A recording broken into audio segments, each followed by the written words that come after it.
sebagai bibit unggul seperti itu ya, untuk ditanam di tahun berikutnya, panen berikutnya. Ada dua ikatan yang unik, yaitu satu ikatan besar yang dianggap itu adalah perempuan dan satu ikatan besar dianggap laki-laki.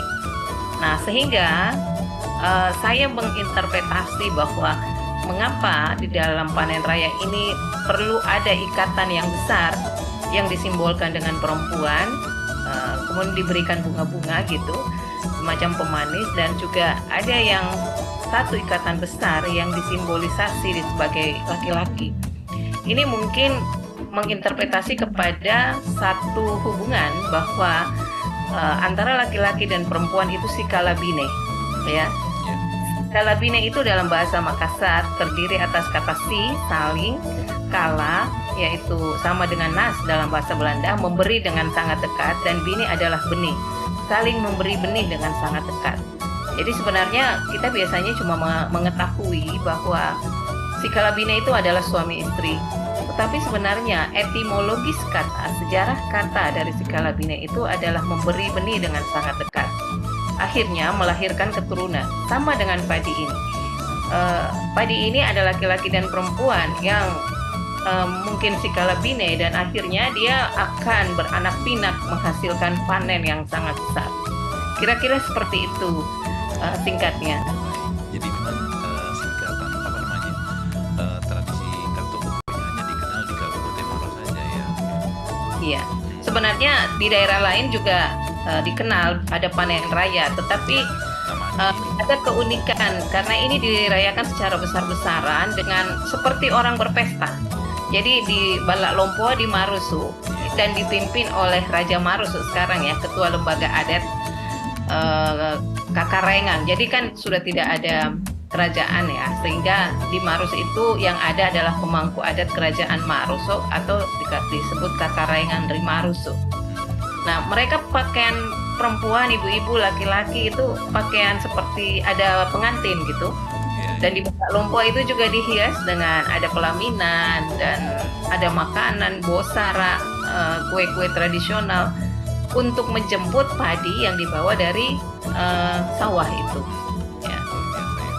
Nah, jadi benar-benar padi ini sangat dimuliakan seperti seorang perempuan, seperti sepasang pengantin begitu. Karena memang padinya ada laki-laki, ada perempuan ya. Nah, jadi kita kan tahu bahwa padi itu di dalam di dalam budaya kita itu ada namanya Dewi Sri ya. Kalau kita Sang Hyang Sri. Nah, jadi inilah mungkin yang memicu ataupun melatar belakangi sehingga kita di orang-orang masyarakat Maros itu memperingati Katoboko ini, di mana ada semacam pengantin gitu, padi yang laki-laki dan perempuan, dan diikuti oleh ikatan-ikatan kecil ya, mungkin sebagai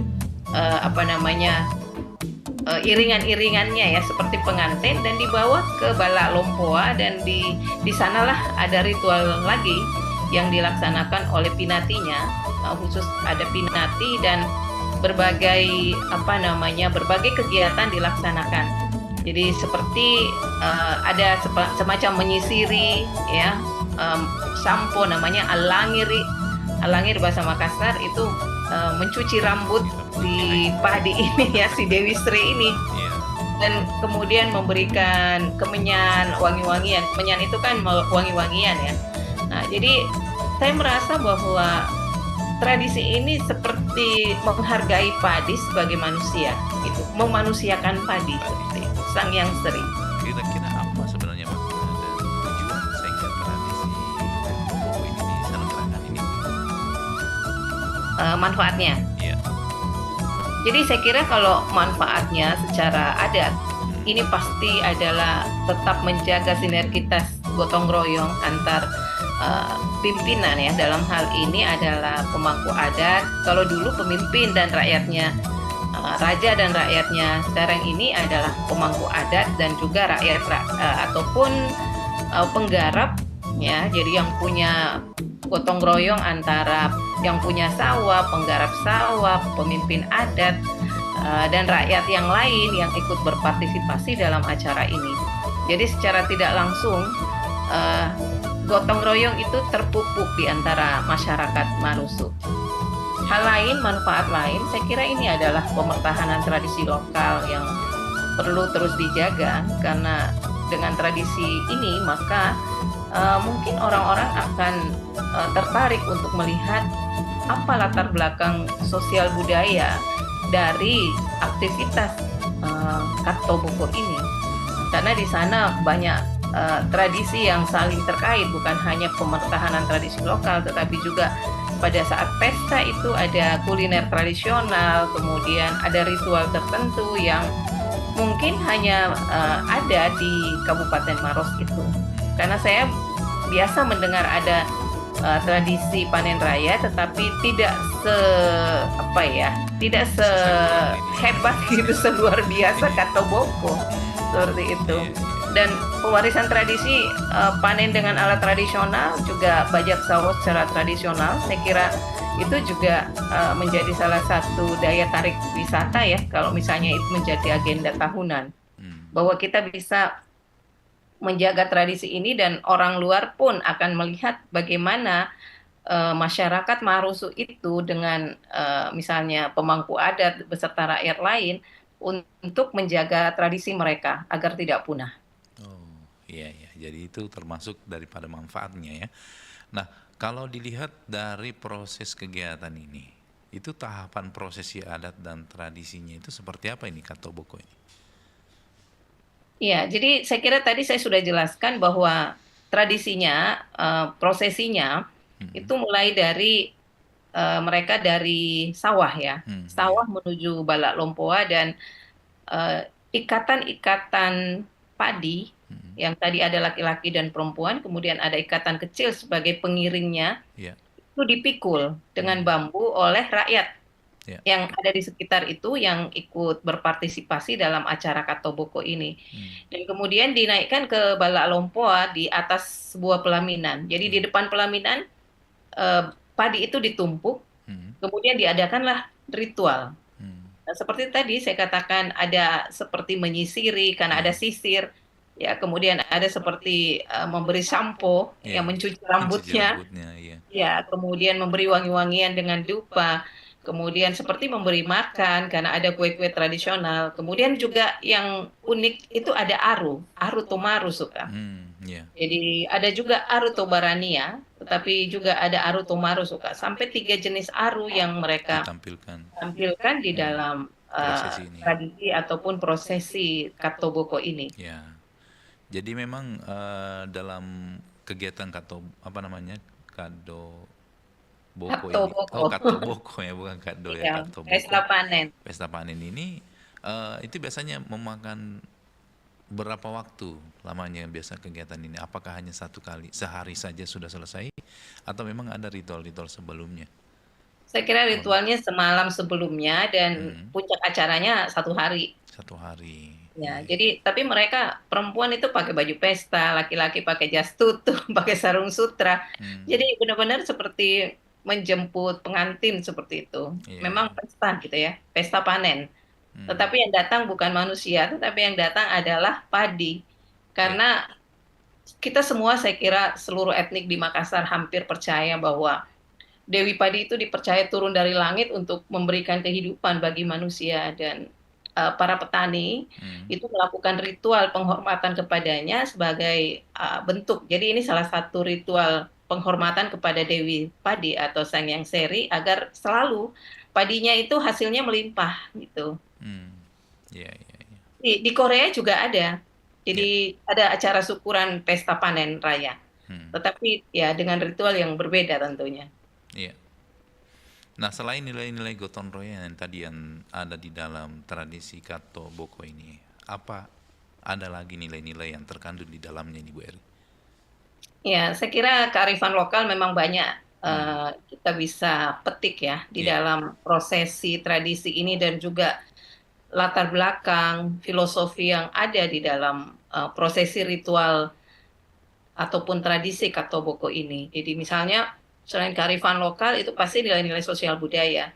Jadi merekatkan pemimpin dengan rakyatnya. Hmm, Jadi membuat mereka setara menikmati pesta itu. Tidak Iya. ada raja, tidak ada rakyat, tetapi mereka saling bergotong royong, saling nilai-nilai kebersamaan terpupuk karena antara seperti tadi saya katakan antara penggarap sawah yang punya sawah, ketua lembaga adat atau Hmm. dulu raja, jadi pemimpin dan rakyatnya itu saling duduk bersama Hmm. sambil membicarakan masalah pertanian ataupun Hmm. masalah kehidupan manusia yaitu padi. Ya.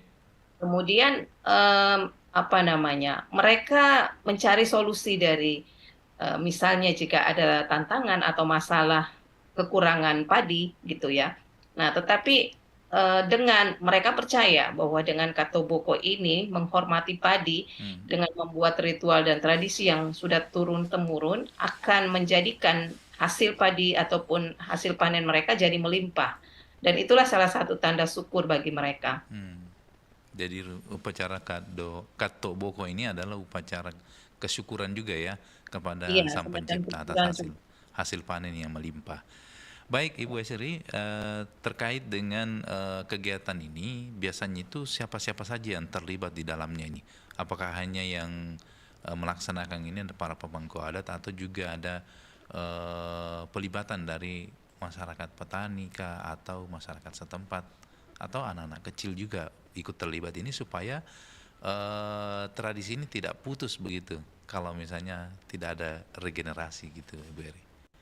Iya, saya kira semua rakyat terlibat. Yang mau Hmm. datang, sepertinya mereka tidak ada pembatasan siapapun mau datang, Ya. silakan datang. Jadi pada saat acara itu baik orang tua, anak-anak, anak-anak milenial maupun Hmm. dewasa gitu ya, Ya. ikut menikmati pesta panen ini atau Katoboko. Hmm. Meskipun dia dipimpin oleh yang memegang peranan penting itu pasti adalah Orang. raja ya, pemangku Hmm. adat Kekarengan Rimarusu, Ya. dan juga Hmm. ada pinati yang mengatur jalannya upacara itu, tradisi itu, dan ada pinati ketuanya, dan Hmm. ada juga pinati-pinati kecil yang menangani masalah-masalah yang berhubungan dengan kelengkapan pelaksanaan tradisi ini atau ritual tertentu.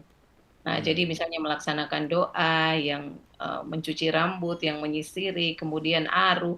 Nah, yang ngaru ini semuanya rata-rata anak muda. Jadi mereka Hmm. sudah mewariskan eh, acara Angaru ini bukan lagi orang tua, tetapi hampir semuanya anak muda. Hmm. Dan memang konon menurut eh, ketua lembaga adatnya, maka mereka sengaja untuk melibatkan semua pihak, Ya. termasuk mengundang pemerintah agar ada proses regenerasi. Ya. Mereka tahu Hmm. bagaimana pelaksanaannya dan untuk apa dilaksanakan. Hmm. Jadi bukan hanya secara ritual. Makanya saya mengatakan mungkin masyarakat Marusu itu hanya melihat bahwa itu adalah semacam satu tradisi ya, Ya. yang turun-temurun dan mereka hanya mengikut tanpa mengetahui apa filosofinya. Nah, Hmm. makanya meskipun sudah mungkin juga beberapa artikel juga mungkin di YouTube mereka apa namanya menampilkan ya eh, tentang Katoboko ini, tetapi hari ini kita membahasnya sebagai media sosialisasi kepada masyarakat bahwa ada tradisi yang ada di Marusu yang seperti itu. Hmm. Iya, iya, betul. Nah, kalau dilihat dari kegiatannya tadi, ada ritualnya, kemudian ngaruh ini masuk dalam prosesi atau hanya sekedar hiburan aja sebagai pemanis kegiatan aja? Atau mungkin ada kegiatan-kegiatan lainnya yang biasa dilaksanakan supaya ikut meramaikan kegiatan ritual tradisi Katoboko ini, Bu Heri?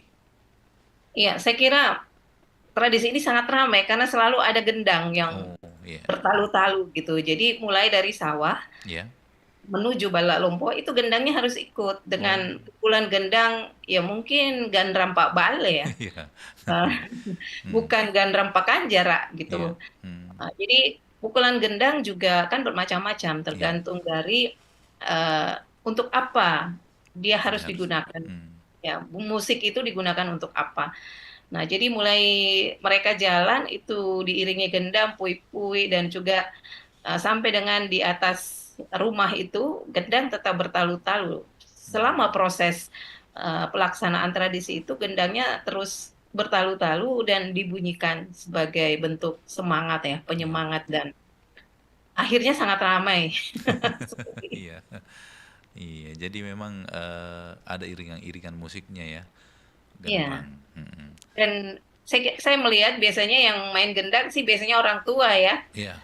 Meskipun sebenarnya apa seni gendang ini sudah ada yang mewarisi, Hmm. tetapi pada saat ritual Katoboko ini masih tetap orang tua yang digunakan. Iya, iya. Maksud saya begini Bu Beri, apakah ada kegiatan-kegiatan lain misalnya yang ikut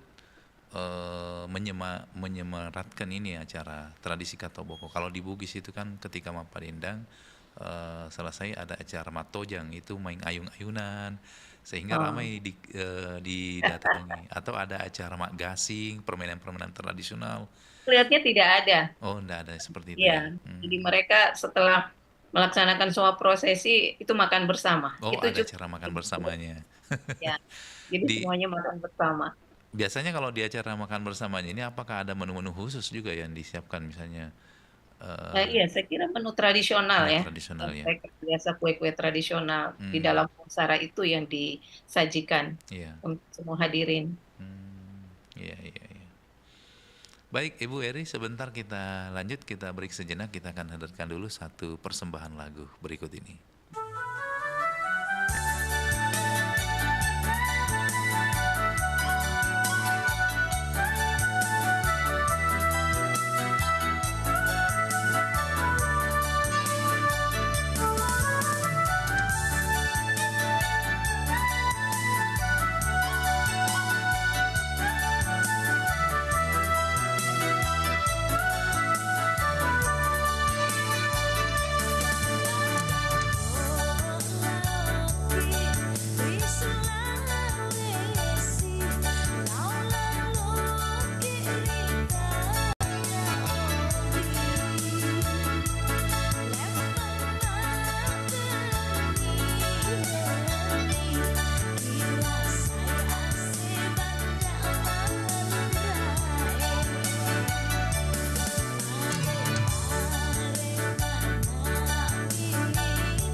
tanpa membutuhkan modal yang banyak. Masyarakat yang terkurung dengan pemberlakuan PSBB atau pembatasan sosial berskala besar akhirnya merasa jenuh dan bosan.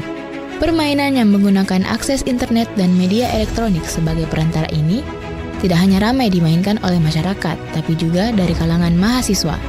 Dikutip dari RRI Bandung, seorang mahasiswa psikologi Universitas Islam Bandung mengatakan bahwa beberapa temannya sempat mencoba bermain judi online. Bahkan salah satunya kecanduan hingga menggadaikan laptopnya untuk membayar depo. Judi online yang sangat merugikan ini perlu menjadi perhatian pemerintah agar segera dibasmi. Kompas.com baru-baru ini mengabarkan bahwa seorang pria yang berprofesi sebagai ojek online di Semarang ditemukan gantung diri di rumahnya akibat judi online. Menurut keterangan sang istri, sebelumnya suaminya sudah 3 kali melakukan percobaan bunuh diri yang berhasil digagalkan. Sebelum berhasil bunuh diri, korban juga bahkan menggadaikan sertifikat rumah untuk judi online. Pemerintah harus memberikan edukasi mengenai bahaya judi online. Terdapat pula kerugian lain bermain judi online yang itu meningkatnya kriminalitas yang membahayakan orang lain untuk memenuhi kebutuhan perjudian, gangguan terhadap hubungan sosial dengan keluarga dan teman karena terlalu fokus dalam perjudian, mengganggu fokus terhadap kinerja dan pelajaran yang akan berdampak bagi masa depan dan pendidikan serta karir. Terakhir, permainan judi mendorong seseorang untuk melakukan hal-hal ilegal untuk mendapatkan uang. Judi online menghancurkan masa depan seseorang yang masih panjang, karena harus berakhir akibat utang yang menumpuk dan tekanan yang tak henti. Selamatkan masa depan, jauhi judi online yang membawa kegelapan.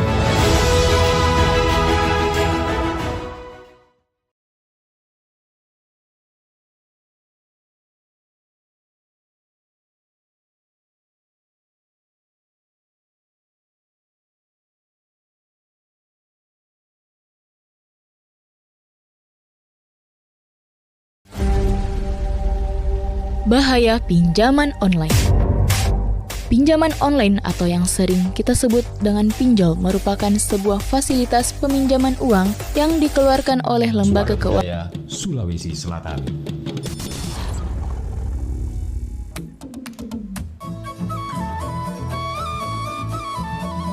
Baik, Sobat Budaya, kita lanjut lagi kebersamaan kita di obrolan budaya kita bersama dengan Ibu Eri. Bu Eri, tadi sudah banyak hal yang tadi kita sampaikan berkaitan dengan prosesi dan juga makna dan tujuan daripada tradisi Karto Buku ini. Nah, kalau melihat sekarang ini kan dalam hal pelestarian budaya ini menjadi tantangan tersendiri karena Karto Buku itu kan satu ritual yang diadakan di komunitas tersendiri, khususnya di Maros ini. Apa kira-kira tantangan yang dihadapi dalam melestarikan tradisi Karto Buku ini? Bu Eri, silakan. Ya, jadi kalau berbicara dengan tantangan, Karto Boko kan salah satu tradisi ya. Iya. Nah, tradisi lokal itu ataupun mungkin kesenian lokal itu memang selalu mengalami tantangan dan selalu berasal dari si empunya tradisi sendiri gitu. Jadi biasanya kalau misalnya kita melihat tradisi-tradisi yang ada, maka kadang-kadang orang tidak mengapresiasi ya.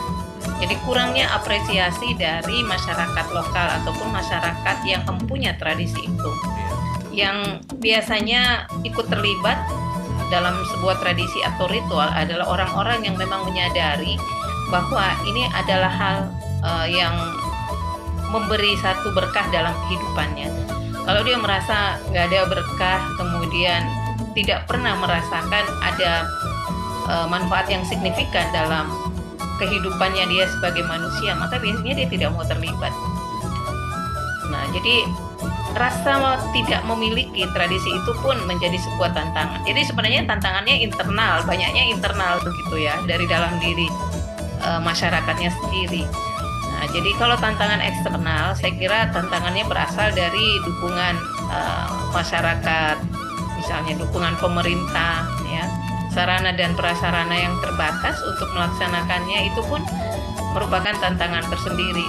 Jadi biasanya juga Pemda setempat tidak terlalu memberikan supporting system ya bagi tradisi-tradisi lokal, karena kadang-kadang Pemda setempat, khususnya Dinas Pariwisata, Kebudayaan dan Pariwisata, sebenarnya dalam tradisi-tradisi meskipun dalam skala kecil, Pemda setempat khususnya dinas yang terkait itu harusnya memberi dukungan penuh karena itu adalah bagian dari warisan budaya orang Marusu misalnya kalau dalam konteks ini kita bercerita tentang Katoboko. Nah, tetapi kadang-kadang memberi supporting system yang non material sekalipun kadang-kadang itu susah gitu. Nah, coba misalnya Katoboko ini dihadiri misalnya oleh pejabat atau tokoh-tokoh pemerintahan setempat, maka pasti misalnya pegawai-pegawai lain, kadis-kadis yang lain, pasti kalau bupatinya datang pasti ikutan deh, gitu. Pasti ya, secara tidak langsung kadis-kadis itu pasti ikutan. Nah, tapi kalau tidak memberi dukungan, yang hadir itu adalah para keluarga dari Kakarengan Marusu atau cucu-cucu mereka ya, dari kekerajaan Marusu atau mungkin orang-orang yang memang sering terlibat sejak dulu sampai beranak pinak gitu ya, saling mewarisi. Nah, itu saja yang terlibat. Karena saya melihat bahwa ini meskipun merupakan tradisi lokal yang perlu dijaga, perlu dipertahankan, tapi kurang memperoleh dukungan dari pemerintah setempat gitu. Ya. Jadi solusinya untuk menghadapi tantangan ini paling tidak dari pemangku adat juga dan masyarakat setempat ini juga lebih menggairahkan lagi semangatnya dalam melestarikan tradisi ini ya, Bu Eri. Iya, karena ini kan potensi wisata budaya ya untuk melestarikan tradisi. Jadi jika ini dijadikan satu jualan budaya, wisata budaya, maka saya kira ini akan bisa menjadi besar. Ya, betul. Mengapa misalnya di Toraja ya, kalau di Toraja itu kan namanya andrompar ya kalau padi. Nah, itu pun masalah itu tidak terlalu besar gitu gaungnya, tetapi kalau Mak Badong misalnya Mak Nene ya, jadi tradisi-tradisi yang unik yang ada di Toraja karena Toraja sangat gencar untuk menjual budaya mereka ya. Ini juga memang pentingnya dukungan dari Pemda setempat agar supaya gaungnya juga bisa menasional gitu, bukan hanya lokal, menasional bahkan internasional seperti acara-acara kematian dan juga acara Mak Nenek yang ada di Toraja. Gitu. Iya.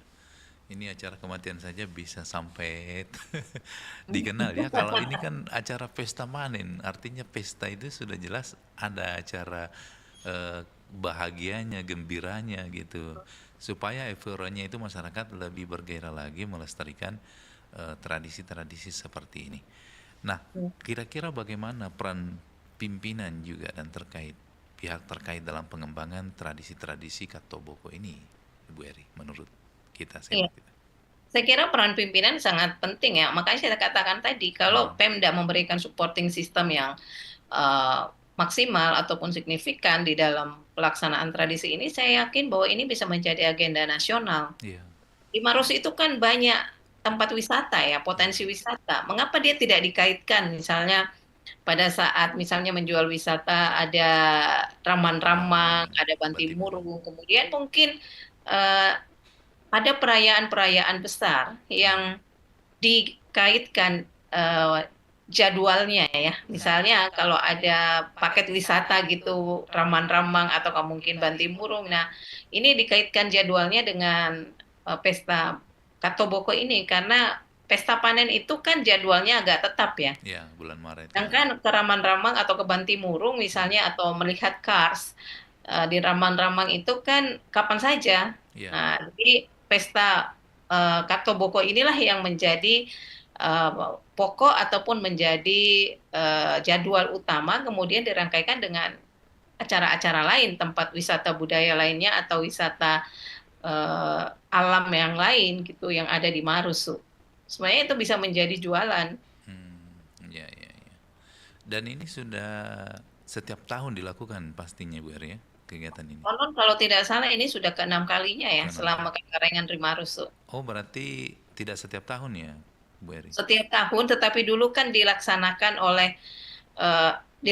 tapi tidak terlalu besar gitu. Iya. Sejak Raja Marusuk yang ke-24 konon menurut sejarah. Iya, iya. Tapi secara besar-besaran setelah tidak ada kerajaan itu baru yang ke-6 secara besar-besaran. Tapi setiap tahun pasti mereka mengadakan eh, pesta panen itu. Ya. Nah, kalau dari sisi mungkin pembiayaannya ya, apakah memang murni ini semuanya dibiayai oleh pemangku adat atau ada juga partisipasi dari masyarakat misalnya ikut nyumbang gitu? Ya, saya kira pasti ada sumbangan dari masyarakat. Jadi Hmm, ini kan masalah kebersamaan. ya kebersamaan. Di pestanya saja ya sama.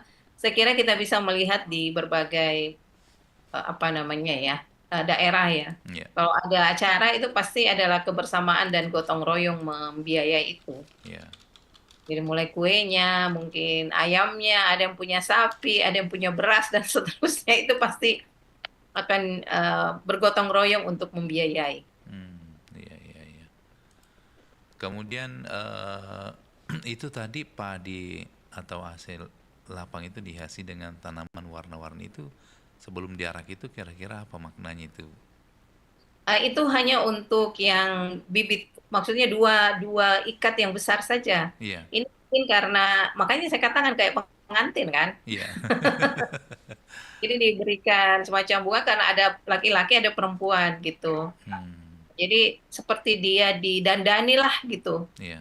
Filosofinya saya berpikir karena itu padi dan memang ada laki-laki dan perempuan, kemudian diarak keliling kampung dan dibawa ke Balak Lompoa di Marusu, Mm, itu semacam dandanan ya dari untuk padi itu karena selalu dianggap bahwa padi itu juga adalah makhluk dan dia membawa kemakmuran bagi masyarakat sehingga harus diperlakukan dengan seperti memperlakukan manusia dan harus dihormati seperti manusia.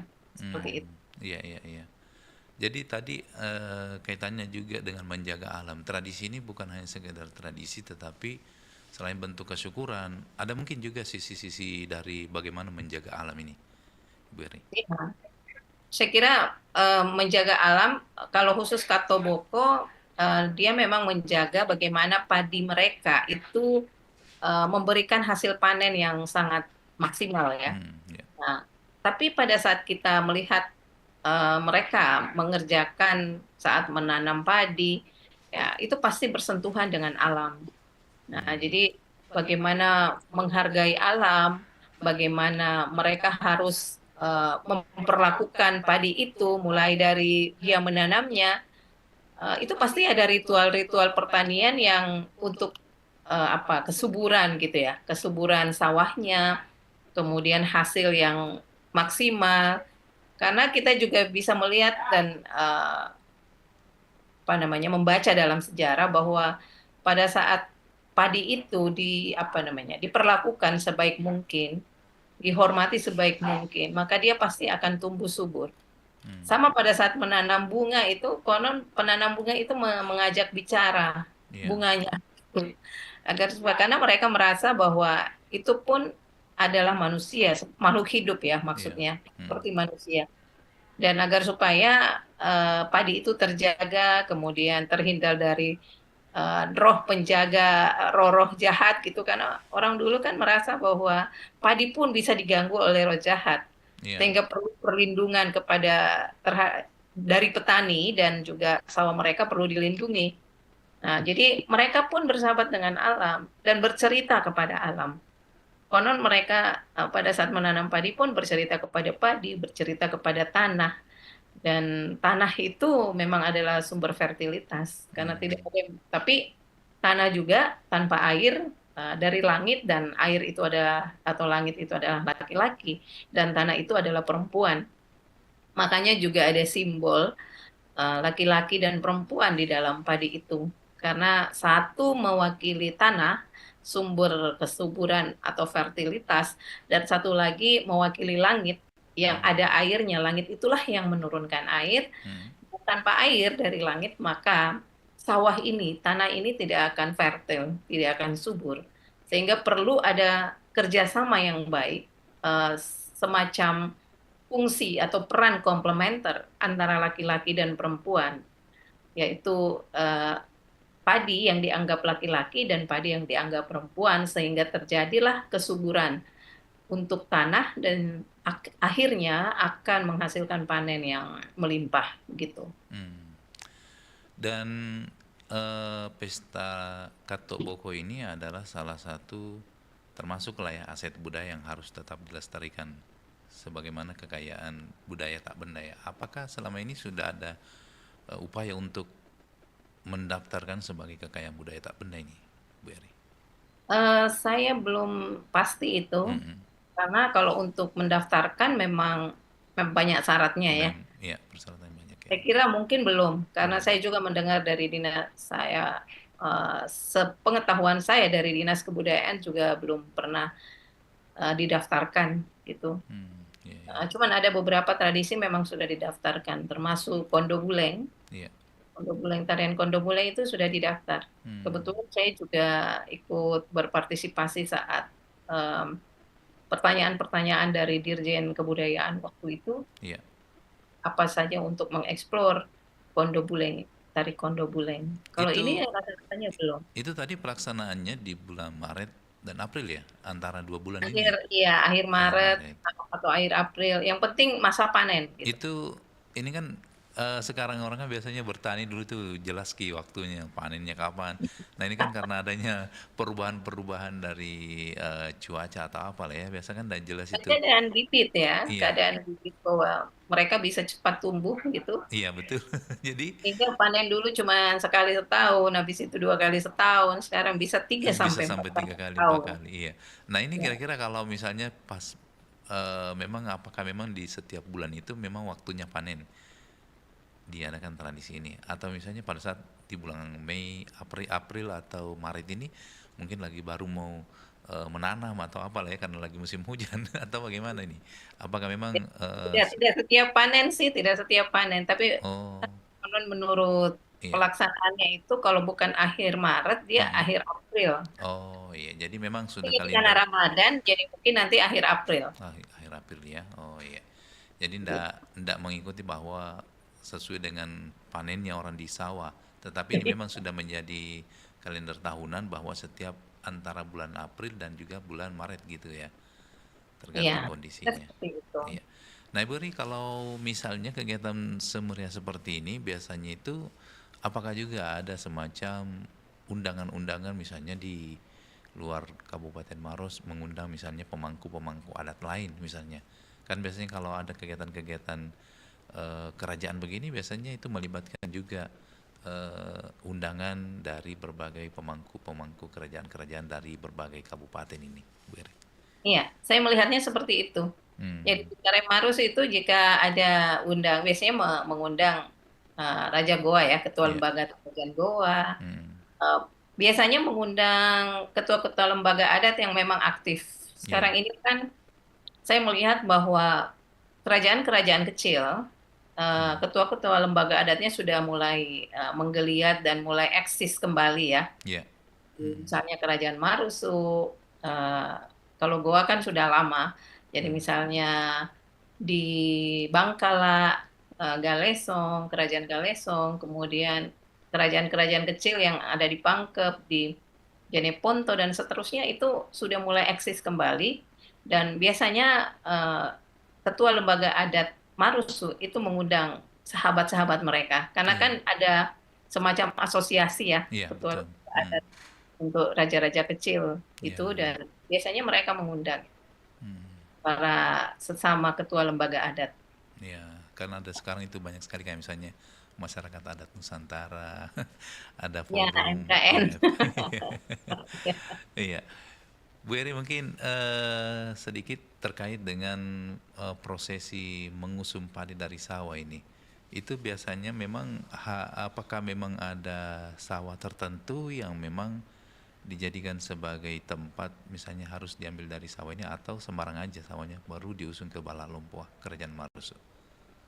Iya, saya kira sawahnya juga semacam sawah kerajaan ya, sawah Oh, adat. masuk juga sawah adat gitu ya. Iya, Hmm, jadi memang ada sawah tertentu yang sumber padinya diangkat dari situ. hmm, Dan inilah misalnya dikatakan itu padi bibit unggul, iya, dan nanti hasilnya juga itu yang akan dijadikan bibit Bibit lagi. untuk Oh, berikutnya ya jadi menanam ini musim tanam. padi yang ditanam ini akan berkesinambungan ya, karena bibit yang tahun ini misalnya untuk tahun depan lagi disimpan. Ya, seperti Oh, itu. gitu ya. Dan Baik. uniknya itu saya masih seperti disimpan di rakeang ya, Kerekeng ya. Ya di ya. langit-langitnya rumah ya. Ya. Iya. Jadi sebenarnya sejak zaman dulu eh, nenek moyang kita itu sangat menghargai padi. Hmm. Bayangkan di dalam rumah tradisional Bugis Makassar itu ada 3 level kan. Iya, Ada rakeang atau pemakang, ada badan rumah dan ada pasiringan pasti ya ringan. di kolong-kolong rumah gitu. Iya. Nah, orang-orang dulu itu menyimpan padi di atasnya kehidupan manusia, di atas kita gitu. Hmm. Kita hidup di bawah tempat padi disimpan. Iya. Jadi padi itu ada di paling Tempat paling atas, level tinggi. pertama, kemudian bodi rumah, Iya. badan rumah, kita hidup di situ, manusia hidup di situ. Dan di Kalau yang kolong rumah, dibawakan untuk biasanya hewan-hewan ternak ya, Bu Eri. ya hewan ternak. Iya. Nah, jadi orang tua dahulu memang sangat memuliakan padi karena Hmm. memang mereka merasa bahwa itu adalah sang yang seri, Dewi Hmm. Sri yang merupakan simbol kesuburan dan simbol kemakmuran. Kalau tidak ada Dewi Sri, maka seluruh rakyat akan menderita dan kelaparan. Hmm. Sehingga dia perlu diapresiasi dan apa ya, diperlakukan semulia mungkin. Iya. Dan itulah yang Karena itu mungkin dari latar belakang munculnya Katoboko. karena itu kan sumber kehidupannya, karena makanan pokok.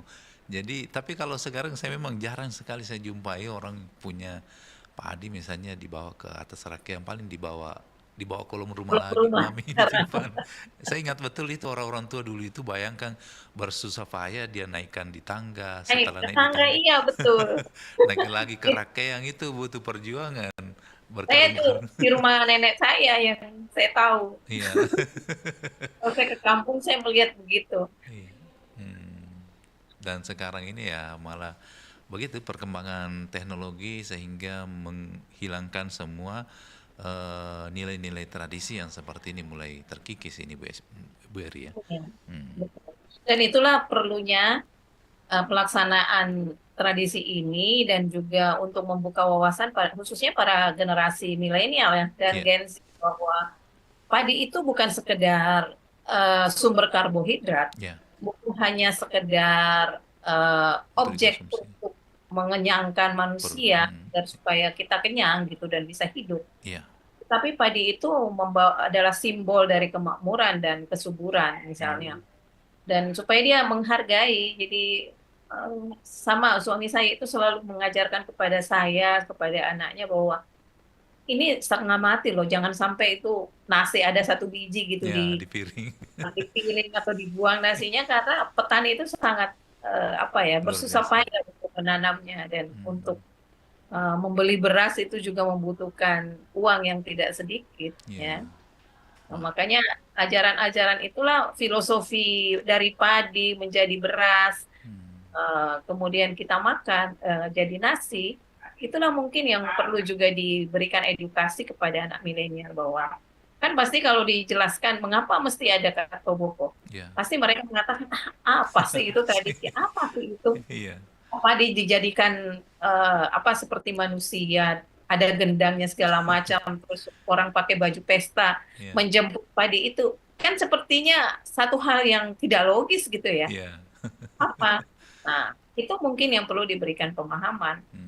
pada anak milenial bahwa budaya itu memang seperti itu. Ada yang tidak bisa dilogikakan. Iya. Nah, tetapi pada saat dijelaskan, kita bisa menggunakan logika untuk menjelaskannya dan apa filosofi di balik pelaksanaan sebuah tradisi yang memang kadang-kadang tidak logis, Iya. tetapi harus dilogikakan gitu. Tapi saya yakin dengan adanya tradisi Katoboko yang digelar setiap tahunnya ini, itu juga akan mensosialisasikan juga ke generasi-generasi anak muda bahwa begitu pentingnya menghargai yang namanya padi sebagai sumber kehidupan ya, Bu Eri, dan juga bagaimana para petani bersusah payah untuk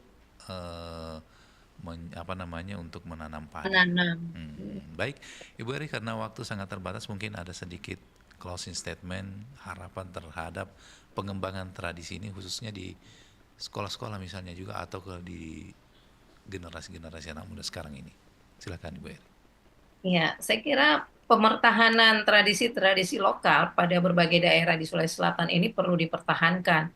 Dan semua tradisi lokal ataupun ritual, acara ritual yang merupakan warisan tradisi masa lalu yang masih eksis di masa kini itu perlu mendapat dukungan Pemda setempat, khususnya Kepala Dinas Pariwisata dan Kebudayaan ya, agar supaya tradisi itu tetap eksis di masyarakatnya sendiri.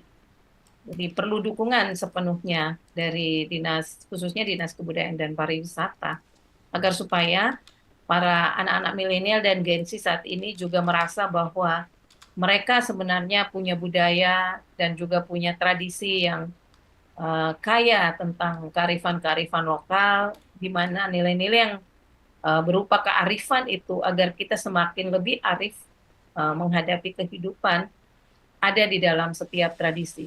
Jadi pasti setiap tradisi, ritual itu pasti mengandung filosofi dan mengandung nilai-nilai edukasi untuk kemaslahatan umat ya di dunia ini. Iya. Baik, terima kasih Ibu Eri atas waktunya di kesempatan kali ini di acara obrolan budaya.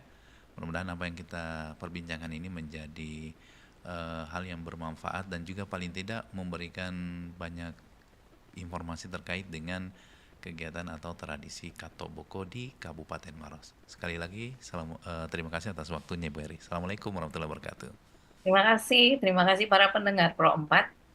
Mohon izin. Assalamualaikum warahmatullahi wabarakatuh. Baik, terima kasih Bu Eri atas waktunya dan sahabat budaya, demikian perbincangan kita bersama Dr. Eri Iswari M.Hum, dosen Departemen Sastra Daerah Fakultas Ilmu Budaya Unhas, mengenai bahasan kita tradisi Katok Boko yang ada di Kabupaten Maros.